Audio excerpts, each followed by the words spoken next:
Thank you for watching BlaXit. Please subscribe to our channel BlaXit, smash that like button and share everywhere. Yes, thank you so much for having me here today. As she said, Usman is equally a Gambian, like all of us seated here today, because this is not a coincidence. In one way or the other, this is something that our ancestors are going to be very proud of wherever they are today. And thank you so much, Mr. Jallo, for that wonderful delivery. It was really amazing going through this. I also read history in senior school, and that is it. I was fortunate to have a good history teacher, and this was like the biggest revision class for me. Thank you for doing that.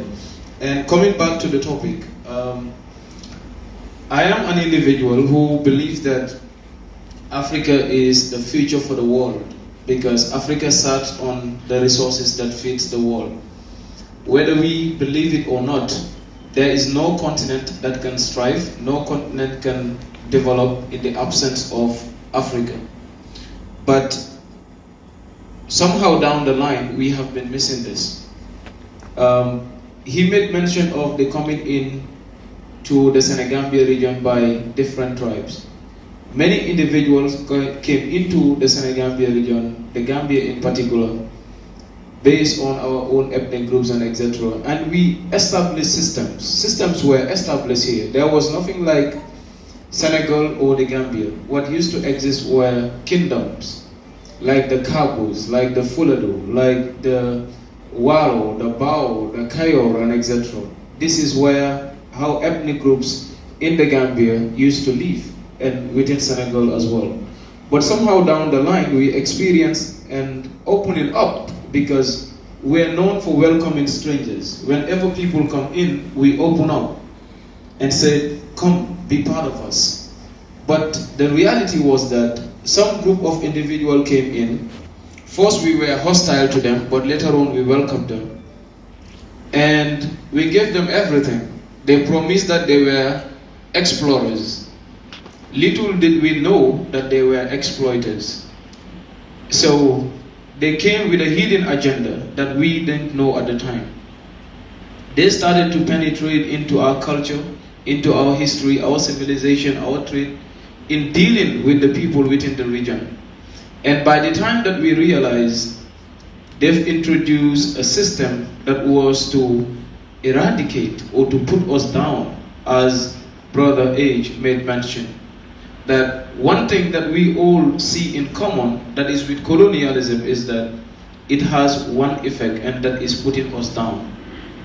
And this is exactly what Marcus Garvey said back in his days, that I have traveled around Europe and America, but all that I see is that black people are people that are occupying the lowest class in the social ladder and in the economic world. And we needed to do something about it, that is to be self-uplift and self-reliance. The Gambia in particular experienced colonialism, in which we were told that the education system that we have in the Gambia doesn't fit for purpose. So we were asked not to be educated in the Gambian way or in the African way, but instead we needed something new.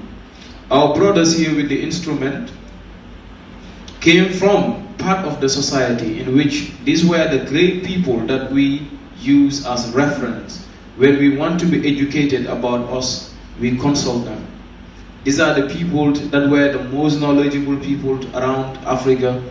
They could tell us histories of 400, 500 years ago, and that was how education, people could have this as a knowledge in them, and they work with it. They were not necessarily people that have to have books and read, but they were just born, and it was with them. And that is how the African was connected to nature. But this has been destroyed down the line, and we experienced colonialism. What happened was that our education system was overthrown, our economic was hijacked, Africa was no longer adding values to products. but we had to take everything from a Western world and in a Western way.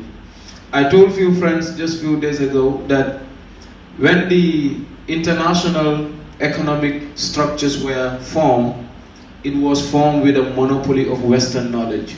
Africans didn't contribute to that. And that is why today, most of our dealings with the West, with Asian countries and etc., with the Middle East, we still have a similar problem. Because we are always at the losing side. And it is not that this trap cannot end, it can definitely end. But first, it has to go with the consciousness of the African mind. That is why it is very good that we remind ourselves about our origin today, about our history, about our civilization, and the role that our people have played down the line in making sure that certain part of Africa, certain part of our history and civilization is preserved to date. Recently, I've been appointed as the ambassador of the Pan-African Heritage Wall, which is sponsoring a museum in Ghana, which is the biggest museum in Africa so far, and the purpose of which is to go back and revisit the hijack history. We do not lost it, it is just hijack. And that is why we need to do more digging.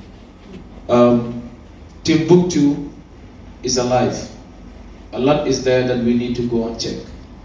And we can only do that by promoting mutual discourses like this today so that we can learn from each other.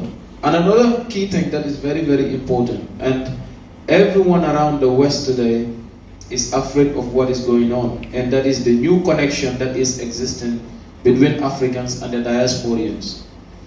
I'm someone who is very much focused about development and all that.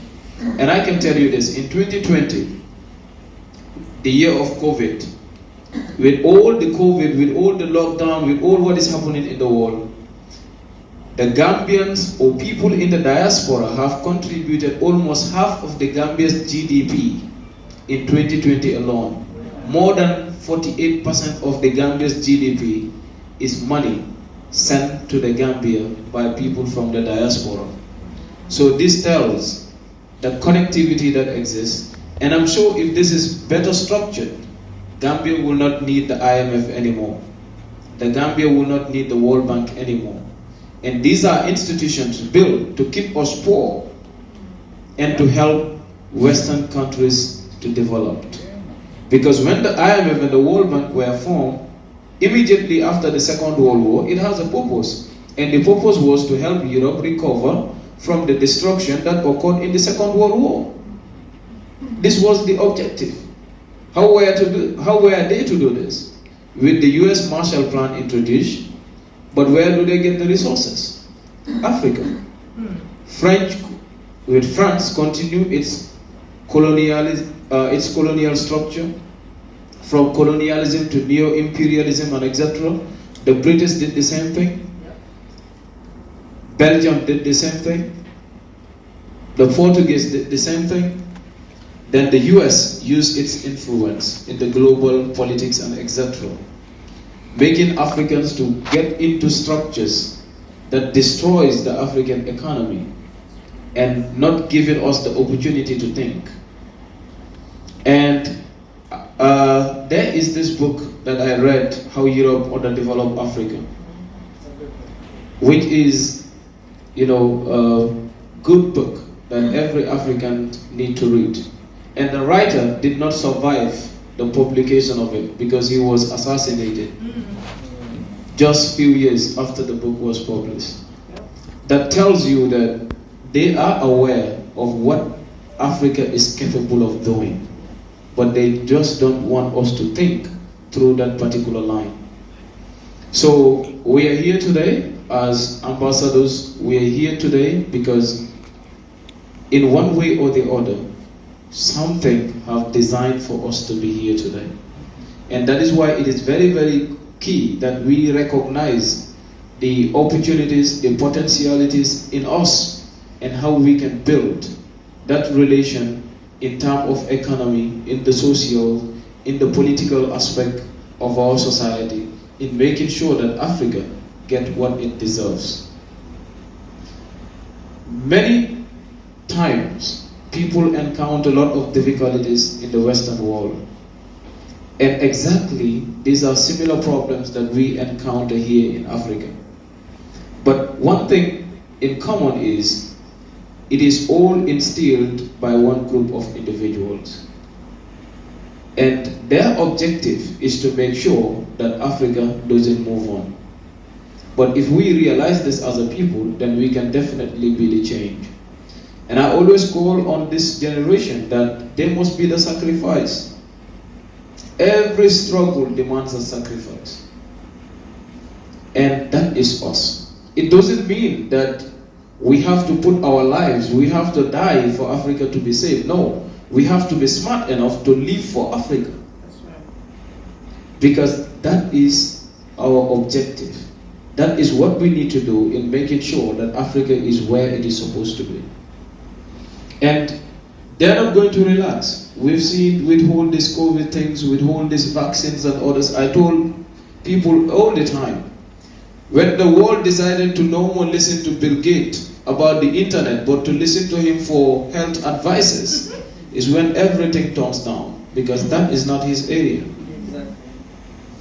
But we have to understand that we have things as culture, we have things as civilization, we have a history that we need to preserve. And we have a future where we need to head to. And to do that, we can only achieve it through collaboration, recognizing each other as brothers and sisters.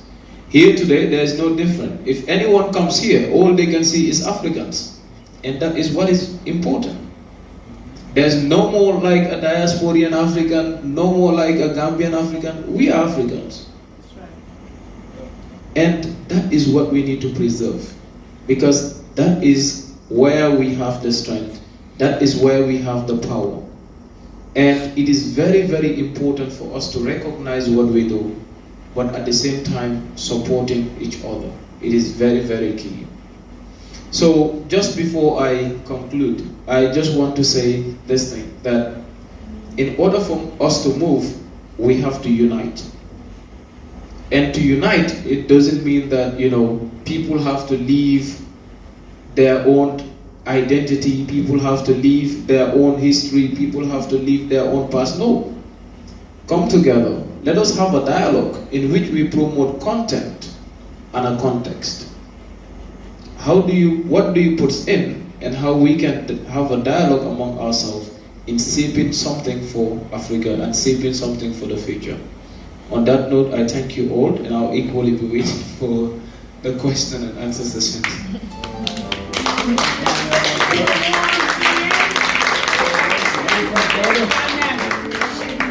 Yeah, thank you. One nation, one Africa. Thank you, BlaXit family. Please keep watching. Remember, follow your dreams. Purchase your tracks today.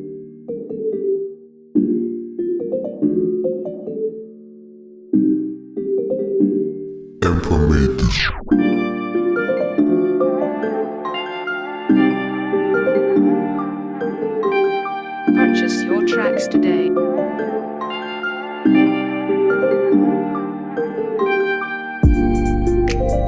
Purchase your tracks today.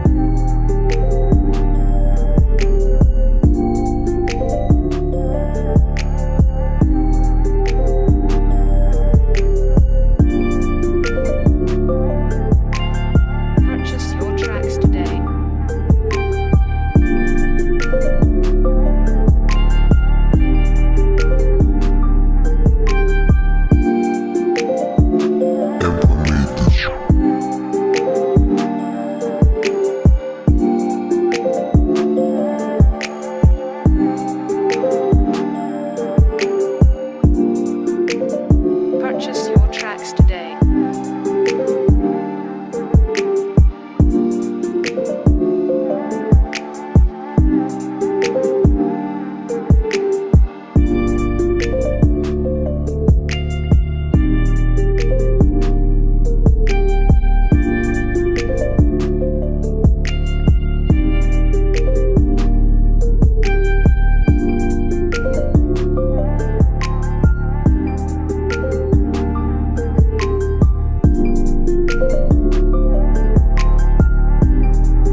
Purchase your tracks today.